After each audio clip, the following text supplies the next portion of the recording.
Assalamualaikum warahmatullahi wabarakatuh. Alhamdulillahirabbil alamin. Wassalatu wassalamu ala asyrofil anbiya'i wal mursalin sayyidina maulana Muhammadin wa ala alihi wa sahbihi ajma'in. Amma ba'd. Yang kami muliakan segenap jajaran dewan pembina, jajaran dewan pengurus Lembaga Pendidikan Islamiyah Kebonsari Malang, yang kami muliakan jajaran guru dan karyawan Madrasah Ibtidaiyah Islamiyah Kebonsari Malang, yang kami muliakan yang terhormat Dewan Pengawas serta anak-anakku sekalian yang senantiasa dimuliakan oleh Allah Subhanahu wa taala. Alhamdulillah, kali ini kita bertemu lagi dalam materi pembelajaran SKI kelas 5, yakni lanjutan tentang pelajaran kedua, yakni peristiwa Fathul Makkah. Untuk kemarin kita sudah menerangkan, sudah belajar bersama tentang peristiwa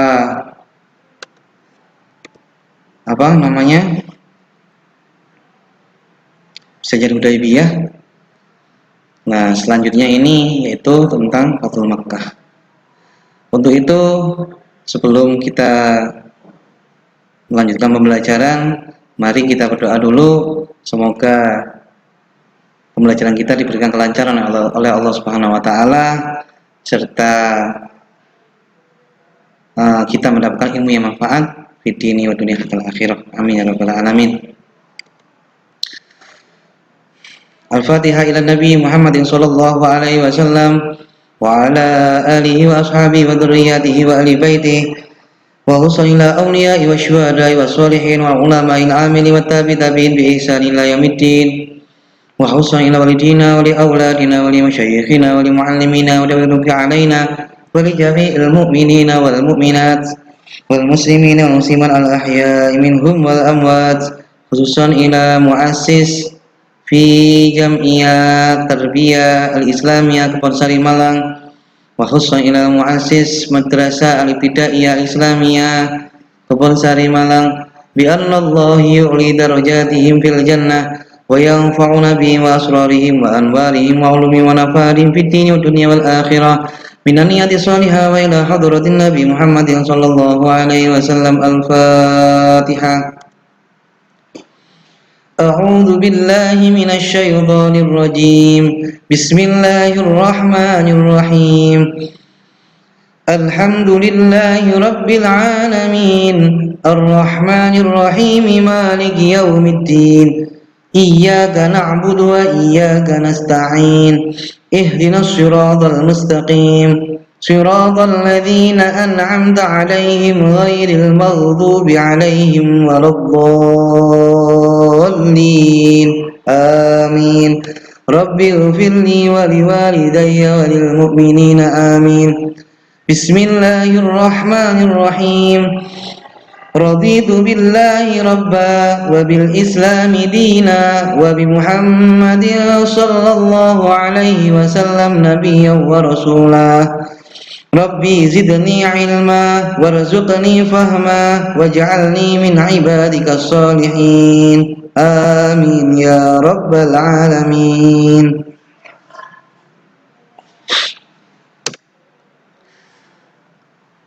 Alhamdulillah, mari kita melanjutkan pembelajaran yang itu peristiwa Fathul Makkah. Kaum muslimin mempersiapkan perlengkapan perang untuk menyerang Makkah. Nabi Muhammad SAW berusaha untuk merahasiakan rencana tersebut agar tidak diketahui oleh kaum Quraisy. Namun, seorang sahabat Hatim bin Balta'ah berusaha memberitahukan rencana penyerangan oleh Nabi Muhammad SAW kepada kaum Quraisy. Sebelum itu, kita flashback. Kenapa kok sampai Nabi Muhammad SAW menyerang kota Mekah? Karena pada perjanjian Hudaybiyah,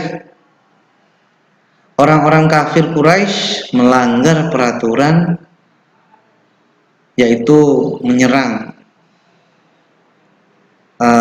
memerangi satu kaum, di mana kaum tersebut melaporkan kepada Nabi Muhammad SAW. Dari situ Nabi Muhammad SAW langsung menyatakan untuk menyerang kota Makkah. Selanjutnya, Hatib bin Balta'ah mengirim seorang wanita untuk menyampaikan surat kepada kaum Quraisy di Mekah. Allah Subhanahu wa taala memberitahukan kepada Nabi Muhammad SAW bahwasanya Hatib menyuruh seorang wanita untuk menyerahkan surat kepada kaum Quraisy. Kemudian Nabi Muhammad SAW menyuruh Ali bin Abi Thalib dan Zubair bin Awam untuk mengambil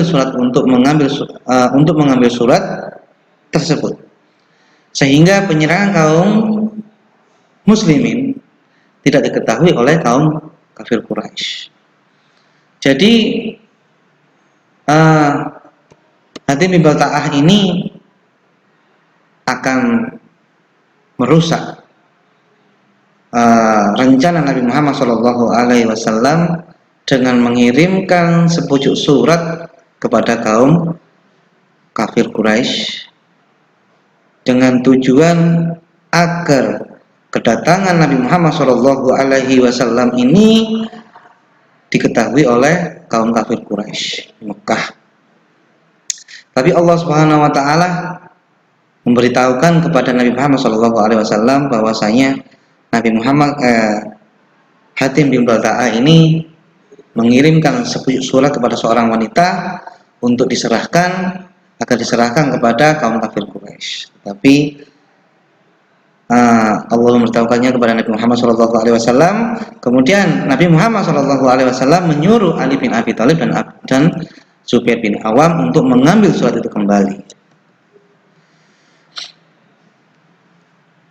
Selanjutnya, Abu Sufyan berbaiat masuk Islam dan berangkat ke Mekah. Lewat 10 hari bulan Ramadan tahun 8 Hijriah, Nabi Muhammad SAW berangkat ke Mekah bersama kaum muslimin yang berjumlah 10.000 orang.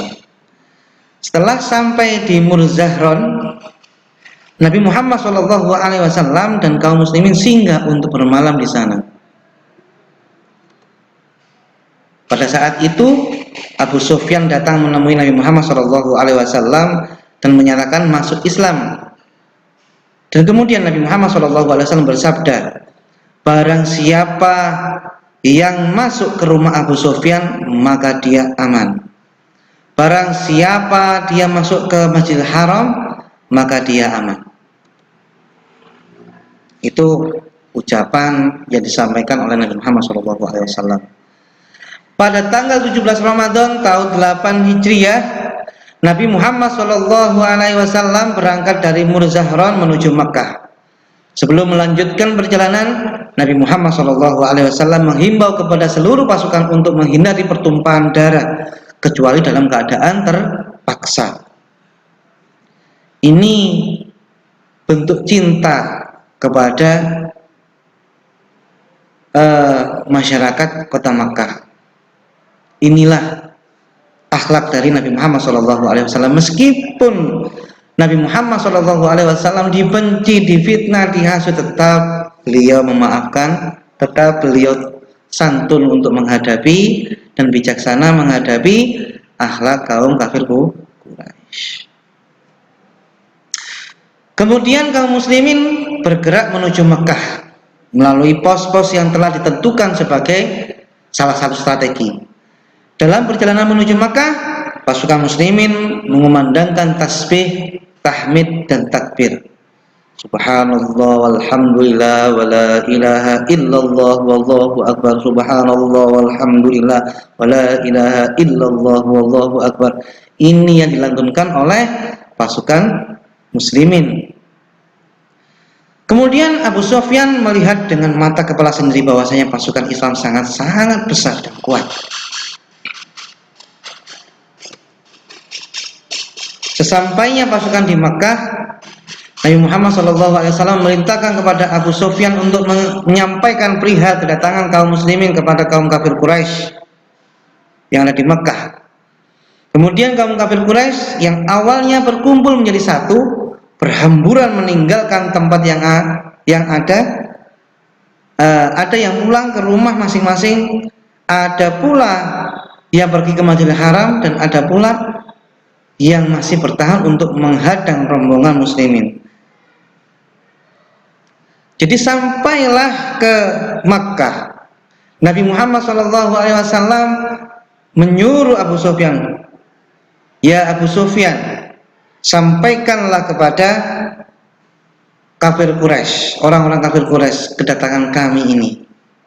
Kemudian Abu Sufyan menyampaikan, hei wahai orang kafir Quraisy, wahai orang-orang Quraisy, ini kami datang ke Mekah. Barang siapa yang masuk ke dalam rumahku, maka dia aman. Dan barang siapa yang berada di Masjidil Haram, maka dia aman. Disitulah setelah Abu Sufyan menyatakan hal seperti itu, kaum kafir Quraisy ini berhamburan pergi. Berhamburan. Ada yang meninggalkan majelis itu untuk menuju rumah masing-masing. Ada pula yang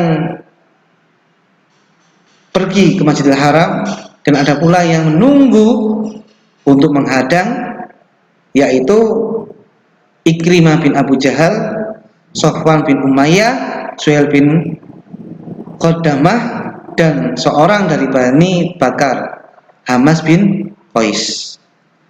Mereka ini menghadang kaum muslimin. Pada tanggal 20 Ramadan tahun 8 Hijriah, Nabi Muhammad SAW dan kaum muslimin sampailah di Zutua. Nabi Muhammad SAW menundukkan kepala sampai menyentuh pelana kuda yang beliau tunggangi.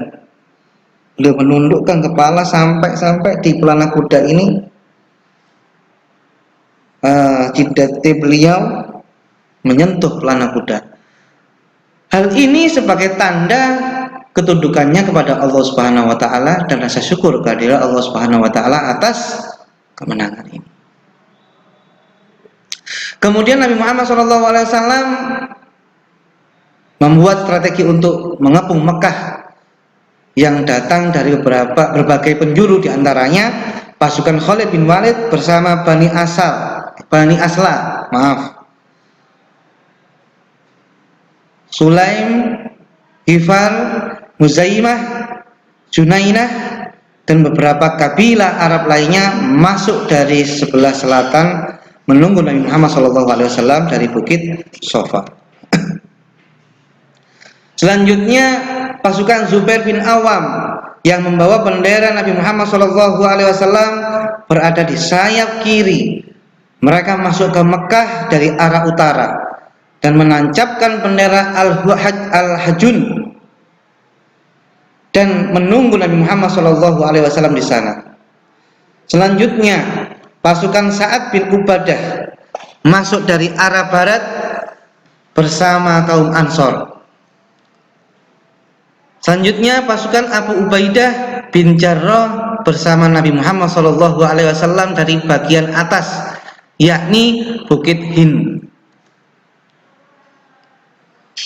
Nabi Muhammad SAW masuki Makkah. Setelah masuki Makkah, Nabi Muhammad SAW segera masuki Masjidil Haram dan menghampiri Hajar Aswad, mencium Hajar Aswad. Kemudian beliau tawaf mengelilingi Ka'bah. Pada waktu itu di sekitar Ka'bah ada 360 berhala. Kemudian Nabi Muhammad SAW dan kaum muslimin segera menghancurkan berhala tersebut yang berada di Ka'bah. Selanjutnya pada saat yang sama orang-orang Quraisy memenuhi Masjidil Haram menunggu keputusan Nabi Muhammad SAW. Kemudian Nabi Muhammad SAW bersabda, tiada Tuhan selain Dia satu-satunya, tiada sekutu baginya, Dia menepati janjinya, menolong hambanya dengan tangannya sendiri, Dia menghancurkan musuh-musuhnya. Wahai orang-orang Quraisy, sesungguhnya Allah telah mengambil keangkuhan jahiliyah dari diri kalian. Demikian juga atas kesombongan atas nenek moyang kalian. Manusia berasal dari Adam, dan Adam berasal dari tanah. Ini hadis yang disampaikan kepada orang kafir Quraisy kepada dari Nabi Muhammad SAW. Kemudian Nabi Muhammad SAW membebaskan kaum kafir Quraisy. Masya Allah, inilah akhlak dari beliau. Ya, sahabatnya disiksa seperti itu, beliau difitnah, ya, beliau dihujat, caci maki, tetapi akhlak beliau ikhlas untuk memberikan maaf kepada kaum kafir Quraisy. Hikmah peristiwa Fathul Makkah. Banyak hikmah yang dapat kita ambil dari kejadian Fathul Makkah. Di antaranya sifat pemaaf dari Nabi Muhammad SAW atas kaum kafir Quraisy. Beliau dengan ikhlas memaafkan kaum kafir Quraisy. Bahkan sampai ada banyak dari orang kafir Quraisy takjub kepada akhlak beliau. Sampai-sampai banyak di antara orang kafir Quraisy masuk agama Islam. Inilah akhlak dari Nabi Muhammad SAW. Selanjutnya, faktor keberhasilan penaklukan kota Makkah. 1. Hilangnya pengaruh Yahudi. Karena Yahudi dihukum oleh Nabi Muhammad SAW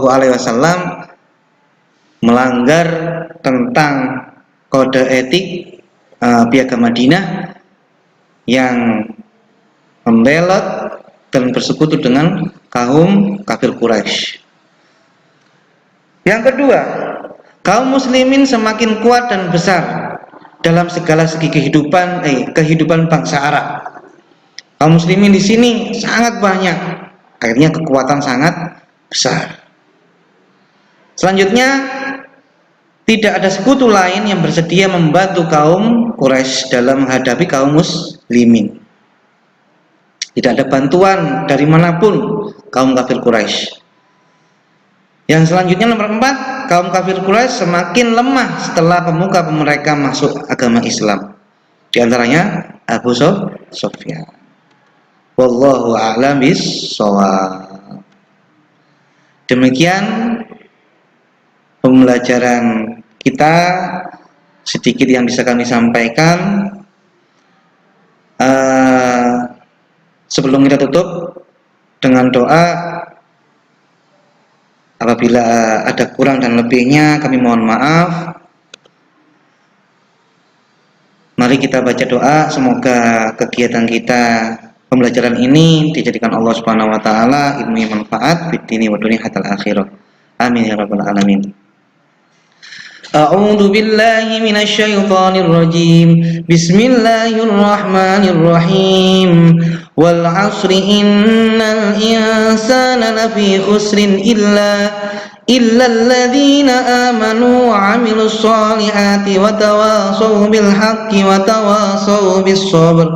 Rabbana atina fid dunya hasanah wa fil akhirati hasanatan wa qina adzaban nar. وأدخلنا الجنة مع الأبرار يا عزيز يا غفار يا رب العالمين بفضل سبحان ربك رب العزة عما يصفون وسلام على المرسلين والحمد لله رب العالمين.